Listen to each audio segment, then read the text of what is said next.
Assalamualaikum warahmatullahi wabarakatuh. Perkenalkan, nama saya Haji Saputra dengan NIM 64241468. Saya berasal dari Fakultas Ekonomi dan Bisnis Universitas Pendanasaran Informatika yang ada di Jalan Raya Jatiwaringin nomor 18 RT 9 RW 5. Lebih tepatnya Jati Cempaka, Kecamatan Pondok Gede, Kota Bekasi, Jawa Barat. Pada kali ini saya akan membahas tentang beberapa artikel, yaitu dampak perekonomian dunia terhadap genosida di Palestina. Konflik yang terjadi di Palestina, khususnya antara Israel dan warga Palestina di Gaza dan Tepi Barat, bukan hanya merupakan tragedi kemanusiaan, tetapi juga peristiwa yang terhubung erat dengan dinamika perekonomian global. Genosida yang dituduhkan terhadap rakyat Palestina tidak dapat dipisahkan dari pengaruh kekuatan ekonomi dunia yang memainkan peran penting dalam mendukung, membiayai, atau mengabaikan kekerasan sistematis yang terjadi. Ya, satu, dukungan ekonomi terhadap Israel. Salah satu faktor utama yang memperkuat posisi Israel dalam konflik ini adalah dukungan ekonomi dari negara-negara besar, terutama negara Amerika Serikat, yang setiap tahun Israel menerima miliar dolar bantuan militer dan ekonomi.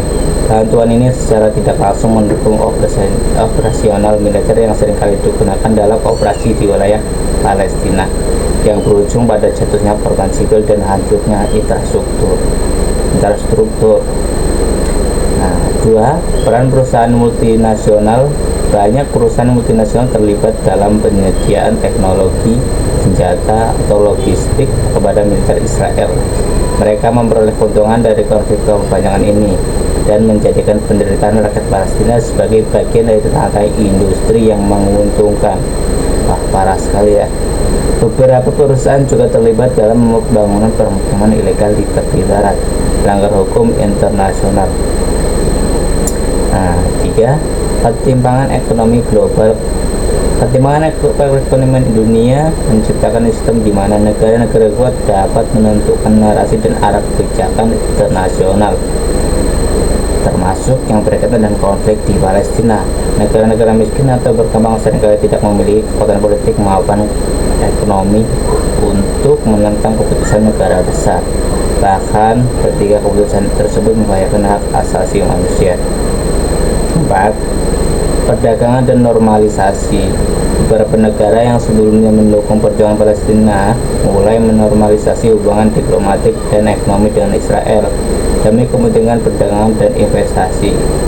Ini menandakan bahwa dalam perekonomian global yang kompetitif, solidaritas kemanusiaan bisa terciptakan oleh kepentingan ekonomi. Nah, 5. Ada beberapa gerakan boikot, divestasi, dan sanksi. BDS. Sebagai respon terhadap dampak ekonomi dunia terhadap konflik Palestina, muncullah gerakan global seperti BDS. Gerakan ini menyerukan boikot terhadap produk dan perusahaan yang mendukung pendudukan Israel. Ini menunjukkan bahwa masyarakat sipil global mencari rekan ekonomi dalam memperpanjang dan menghentikan kekerasan terhadap Palestina.